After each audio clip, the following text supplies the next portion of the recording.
অনা লাইফস্টাইলে সকলকে স্বাগত জানাই। আশা করি আপনারা ভালো আর সুস্থ আছেন। চলুন আজকে না আপনাদের সাথে কুকিং ভিডিও শেয়ার করি। আজকে আমি আমার ছেলের জন্য কিছু ইন্টারেস্টিং জিনিস বানাবো, সেটাও কিন্তু আপনাদের সাথে শেয়ার করব। আমরা হাউসওয়াইফ এবং গৃহবধূদের আমাদের ঘরে যা যা কাজ রয়েছে সমস্তটাই আমি চেষ্টা করি আপনাদের সাথে প্রত্যেকটি জিনিসই শেয়ার করা। আজকে সকালবেলায় ওর বাবা নিয়ে এসেছে সকালবেলায় গলদা চিংড়ি, আর এই চিংড়িগুলো মালাইকারি বানাবো। ঘরে না অনেক দিন থেকেই ফ্রিজে পড়েছিল নারকেল, তাই ওর বাবাকে বলেছিলাম যে গলদা চিংড়ি নিয়ে এসো, আর সেই গলদা চিংড়ি দিয়ে আমি বানাবো নারকেল দিয়ে মালাইকারি। তার জন্যই নিয়ে আসা হয়েছিল এই চিংড়ি মাছগুলো। সাথে বলেছিলাম একটু পাবদা মাছও নিয়ে আসতে, তাই সাথে পাবদা মাছ নিয়ে এসেছে। আর আমাদের ঘরে না যখনই পাবদা মাছ আসে বেশিরভাগ সময় আমি চেষ্টা করি সেটা আলু দিয়ে বেগুন দিয়ে ঝোল করার, কিন্তু আজকে একটু অন্যরকমভাবে করছি। তো এর মধ্যে না একটু সর্ষে আর পোস্ত দিয়ে দিব, দিয়ে এই পাবদা মাছগুলোকে হালকা হালকা একটু গ্রেভি বা একটু ঝোল টাইপের বানিয়ে নেব। আর যে গলদা চিংড়ি আছে এই গলদা চিংড়ি দিয়ে আজকে করব মালাইকারি।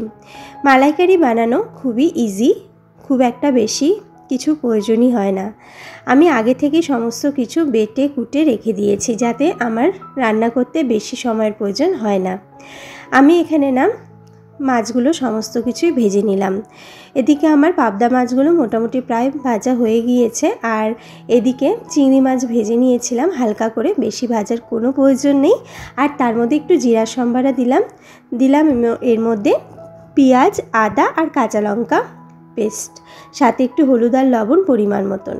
আর ওদিকে না আমার পাবদা মাছের জন্য সর্ষে পোস্ত আগে থেকেই বাটা ছিল, সেটা ছেড়ে দিলাম, দিয়ে হলুদ আর লবণ আর সামান্য একটু চিনি দিলে দেখবেন খাবারের স্বাদটা আর একটু এনহ্যান্স হয়, যার জন্যই দেওয়া।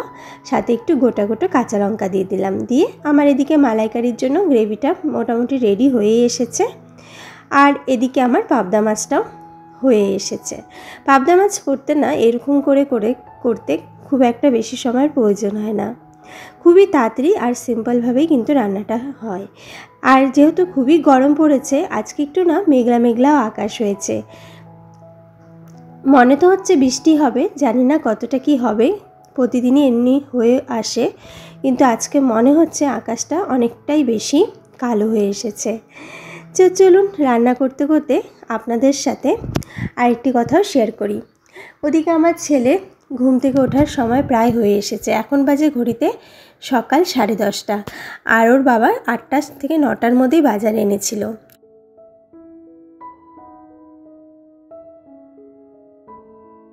ব্রেকফাস্ট সেরে আমরা দুজনে তারপরে রান্না করছি।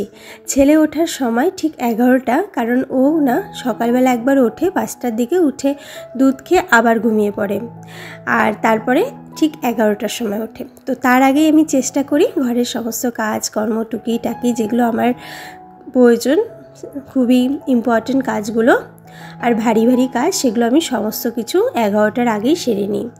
আর যেহেতু না ঘরে ছোট্ট বেবি থাকে, তাই না সকালবেলা ওঠার অনেকটাই চেষ্টা করি, সকাল 5টা কিংবা 6টা, কিন্তু সবসময় না হয়ে ওঠে না, শরীরটা ক্লান্ত হয়ে থাকে, রাত্রে মাঝে মধ্যে একটু জাগতে হয়, যার জন্য সকালবেলা খুব একটা তাড়াতাড়ি ওঠার চেষ্টা করলেও হয় না।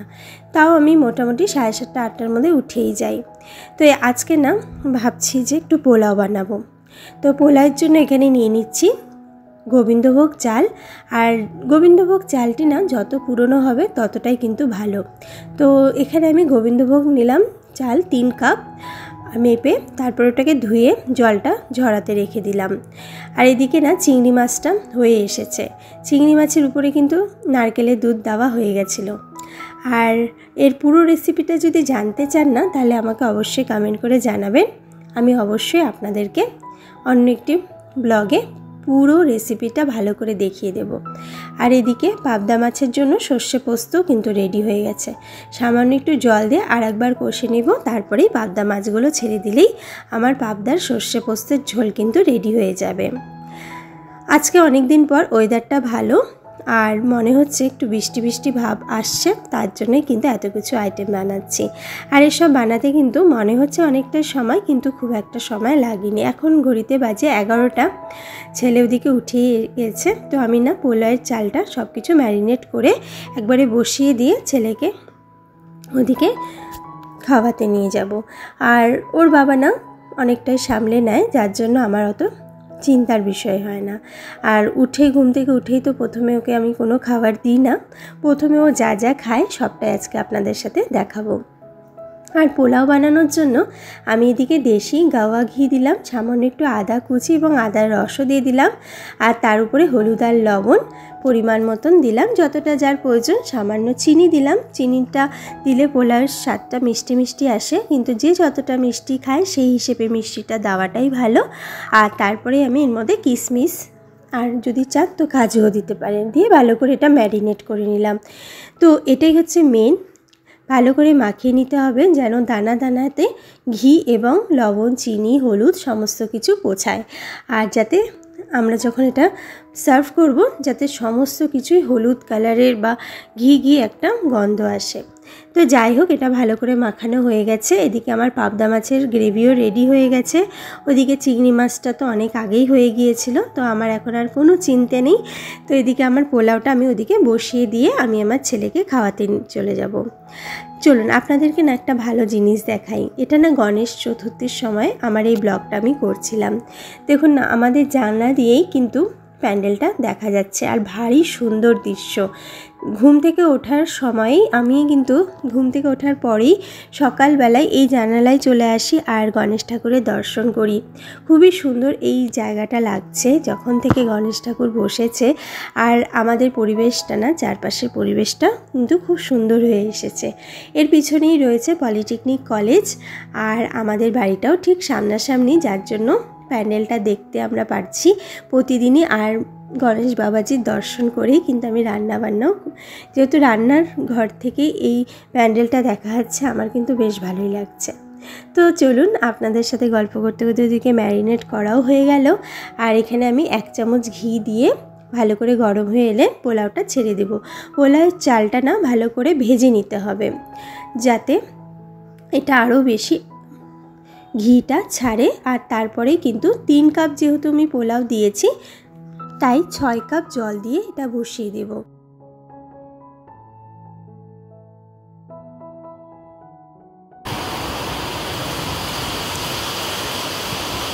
এতদিন না এত পোড়া রোদ ছিল, আর আমরা না পুরো গরমে ঝলসে গিয়েছিলাম।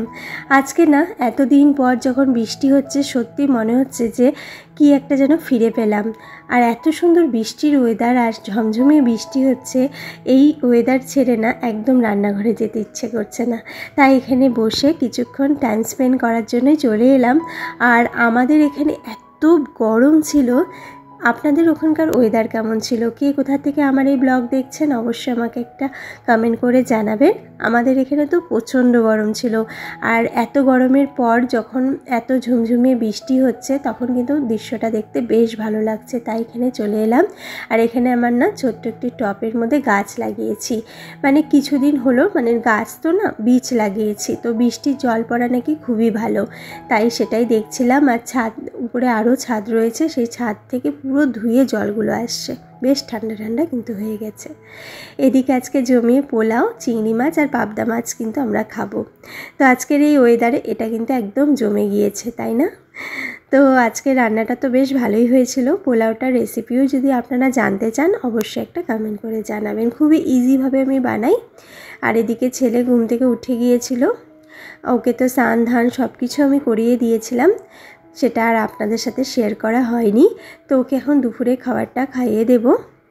আর জানেন তো বন্ধুরা, বাচ্চাদেরকে না কিভাবে দুপুরের খাবার কিংবা আপনারা ডিনার দেবেন সেটা কিন্তু অলরেডি আমি আমার ব্লগে অনেক আগে থেকেই শেয়ার করে এসেছি। তো আজকে চলুন আরেকবার শেয়ার করি, খুবই ইজিয়েস্ট প্রসেস রয়েছে। আর বাচ্চাদেরকে না সব রকম সবজি দেওয়ার হ্যাবিট এখন থেকেই কিন্তু করা উচিত, তাই আমি এখানে যতটা সম্ভব গাজর, মিষ্টি কুমড়ো কিন্তু ওকে দিই। আর বাকি আরও যেসব ভ্যারাইটির সবজি আসে আমার ঘরে সেগুলোও কিন্তু দিয়ে থাকি। তো মিষ্টি কুমড়ো আর গাজর খেলে কিন্তু চোখে জ্যোতি সত্যি ভীষণভাবে ভালো হয়, যেহেতু ভিটামিন এ থাকে। আর এটাকে না ভালো করে আমি ঘি দিয়ে ভেজে নিয়েছি, সামান্য জিরা দিয়ে আর বিভিন্ন রকম ডাল দিয়ে এটা 5 থেকে 6টা কিংবা 10 থেকে 12টা সিটি হয়ে গেলে ভাতটা একটু মিক্সিতে পেস্ট করে নিলাম, সাথে একটু ডিম সেদ্ধ। এই দিয়েই কিন্তু ওকে আমি সকালবেলা বা দুপুরবেলার যে লাঞ্চটা থাকে সেটা দিয়ে থাকি। আর সকালবেলা কিন্তু ওকে আমি যা যা দিই সবটা আজকে আমি আমার ব্লগে শেয়ার করব। আমরা তো ওদিকে আমাদের রান্নাবান্না করে নিয়েছিলাম, দুপুরের খাবারটাও হয়ে গিয়েছে। তো ছেলেকে এখন খাইয়ে দেব। আর ওর জন্য সমস্ত রকম সবজি দিয়ে সামান্য একটু ডাল দিলাম, মিক্সড ডাল। ওকে আমি প্রতিদিন বিভিন্ন রকম ডাল দিয়ে থাকি। ঘরে আমার 5 রকমের ডাল রয়েছে, কিন্তু বাচ্চাদেরকে কখনো না খেসারির ডাল দেওয়া উচিত না। তো এখন বাজে ঘড়িতে সন্ধ্যে 6:30। তো আজকে না ওর জন্য একটু ঘি বানাবো। তো আমি না প্রত্যেক মাসেই বলতে গেলে ঘি বানিয়ে থাকি, আর 15 দিন অন্তর অন্তরে আমি ঘি বানাই, 15 দিন পরই। তো অনেক দিন হয়ে গেল, আজকে আপনাদের সাথে এই রেসিপিটা শেয়ার করব। অনেকেই জানতে চেয়েছিলেন ঘি কিভাবে বানাও দিদি, তাই তাদের জন্য আজকে এই রেসিপিটা আবারও শেয়ার করলাম। তো এখানে না আমি দুধের সর প্রতিদিন একটু একটু করে জমিয়ে রাখি, মানে সর জমে যতটুকুই জমে, বেশি তো আর জমে না, অল্প অল্পই জমে, সেগুলো আমি একটি টিফিন বক্সে জমিয়ে ফ্রিজে রেখে দিই। তারপরে না যখন বক্সটা ভরে যায়, তারপরে আমি এটা মিক্সিতে পেস্ট করে নিয়ে সামান্য একটু ঠান্ডা জল দিলাম, দিয়ে এটা ভালো করে মিহি করে পেস্ট করলাম। কড়াইটা গরম হয়ে এলে পুরো যে আমি মিক্সিতে পেস্ট করেছিলাম সেটা আমি দিয়ে দিলাম। দেখুন অনেকক্ষণ ধরে জাল দেওয়ার পরে এখন কিন্তু ঘি ছেড়ে নিয়েছে, মিনিমাম আধা ঘন্টা কিন্তু আমি জাল দিয়েছি। এটা বানানো সত্যি একটু কঠিন কাজ, আর এই গরমের মধ্যে আরও বেশি কঠিন। তো আমি ওদিকে ঘিটা বসিয়ে দিয়েছি, ঘিটা হচ্ছে। আর এখানে আমি কড়াইয়ের মধ্যে বিভিন্ন রকম ড্রাই ফ্রুটস নিয়েছি। তার মধ্যে রয়েছে আখরোট, আমন্ড, বাদাম, কাজু, আরও যা যা আপনারা চাইলে সেটা দিতে পারেন। সামান্য 1 চামচ ঘি দিলাম, দিয়ে ভালো করে ভেজে নিচ্ছি। তো আজকে বানাবো এনার্জি বুস্টিং লাড্ডু, যেটা না বাচ্চা, বুড়ো এবং বড় সবাই কিন্তু খেতে পারে, আর সবার জন্যই কিন্তু এটা ভীষণ হেল্পফুল। শরীরের জন্য অনেক রকম গুণ রয়েছে, বাচ্চাদের জন্য তো ভীষণ ভালো। এর মধ্যে খেজুর অ্যাড করে দিলাম, খেজুর আর ভাজলাম না, ভাজার একদমই প্রয়োজন নেই। তো সমস্ত কিছু ভালো করে রোস্ট করে নিয়েছিলাম ঘি দিয়ে, তারপরে উপর দিয়ে খেজুর দিয়ে দিলাম পরিমাণ মতন, দিয়ে এখন মিক্সিতে পেস্ট করে নেব। এই খাবারটা না বাচ্চাদের জন্য ভীষণ ভালো, এতে কিন্তু এনার্জি তো আসেই, সাথে কিন্তু ব্রেন ভালো ডেভেলপ হয়, যেহেতু আমন্ড বাদাম এবং আখরোট বাদামও রয়েছে। তারপরে কিন্তু এগুলো লাড্ডু শেপে এমনি করে শেপ দিয়ে নিলাম। তো আমার এটা রেডি হয়ে গেল। এটা আমি বিকেলবেলা করে দুধের সাথে মিক্সড করে দিই, কখনো আমি এমনি ওর হাতে দিয়ে দিই। বিভিন্ন রকমভাবে এটা দেওয়া যেতে পারে। বিকেলবেলা যখন আপনারা বাচ্চাকে দুধ দেবেন, সেই দুধের সাথে যখন সুজি দেবেন আর তার মধ্যে এটা একটু গুঁড়ো করে দিতে পারেন, তাহলে কিন্তু খেতে বেশ ভালো লাগবে, একটু মিষ্টি মিষ্টি লাগবে। আর ছেলে বিকেলবেলা ঘুম থেকে ওঠার পরেই বা সকালে বা বিকেলে ঘুম থেকে ওঠার পরপরই আমরা কিন্তু জল দিয়ে থাকি, এটা আমরা হ্যাবিট করিয়েছি, আর ও কিন্তু প্রথমে জলই খেয়ে থাকে। চলুন আজকে আমি আপনার ছেলেকে সকালে ব্রেকফাস্টে কি দিয়ে থাকি সেটাই শেয়ার করব।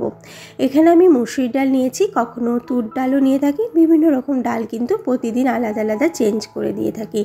এর মধ্যে দিলাম 2টো আমি গাজর, আর এটাকে 10 থেকে 12টা সিটি অবধি অপেক্ষা করব। তারপরে এটা ভালো করে সেদ্ধ হয়ে যাওয়ার পরে এখানে আমি গাজরগুলো প্রথমে বেছে নিলাম, তারপরে কিছুটা ডাল নিব, নিয়ে এটাকে ভালো করে মিক্স করে নেব। এর মধ্যে নেব গাওয়া ঘি, যেটা আমি ঘরে বানিয়েছি, সেটা দিয়ে ওকে আমি সকালবেলা ব্রেকফাস্টটা দিয়ে থাকি। আগে না সকালবেলা আমি আমার ছেলেকে দুধ রুটি দিতাম, কিন্তু ওতে কিন্তু অনেকটা গ্যাসের সমস্যায় ভুগছিল। তো এখন আমি দুধ রুটি একদম বন্ধ করে দিয়েছি, যেটা আমি বিকেলবেলা ওকে দুধ সুজি হিসেবে দিয়ে থাকি। আর সকালবেলা এরকম আমি ডাল সাথে গাজর সেদ্ধ করে দিই, আর তার মধ্যে দিয়ে দিই এরকম গোটা মানে পাতলা যে রুটির উপরের অংশটা সেটা দিয়ে থাকি। এগুলো টুকরো টুকরো করে দিয়ে ভালো করে এগুলো ভিজিয়ে রাখি 5 মিনিটের মতন, আর এটা কিন্তু অনেকটাই নরম হয়ে যায়। আর এর মধ্যে আমি দিয়ে থাকি দেশি ঘি। হ্যাঁ, আপনাদের সুবিধার্থে বলে থাকি, এটা কিন্তু 6 মাস বয়স থেকেই দেওয়া যেতে পারে, কিন্তু 6 মাসে যখন আমরা সলিড ফুড স্টার্ট করি না, তখন কিন্তু বাচ্চাদের গলায় কিন্তু এটা ফেসেও যেতে পারে এরকম করে রুটি দিলে, তাই তখন কিন্তু আপনারা মিক্সিতে একবার ঘুরিয়ে নিয়ে দেবেন। আমার ছেলের বয়স এখন 19 মাস, তাই আমি এভাবে দিলাম। আর এনার্জি বুস্টিং যে বলটা রয়েছে না, সেই বলটা কিন্তু আপনারা 6 মাস থেকেই দুধের সাথে গুলিয়ে দিতে পারেন, কিংবা 18 মাস বয়স হয়ে গেলে এরকম হাতেও দিতে পারেন। যে আমি কিন্তু 6 মাস থেকে এনার্জি বুস্টিং এই লাড্ডুগুলো দিতাম, তাতে কিন্তু আমার বাচ্চা ভীষণ পছন্দ করতো। তাহলে আজকে এখানেই শেষ করলাম। ভালো লাগলে লাইক করবেন, সাবস্ক্রাইব করবেন। ধন্যবাদ সকল বন্ধুদের।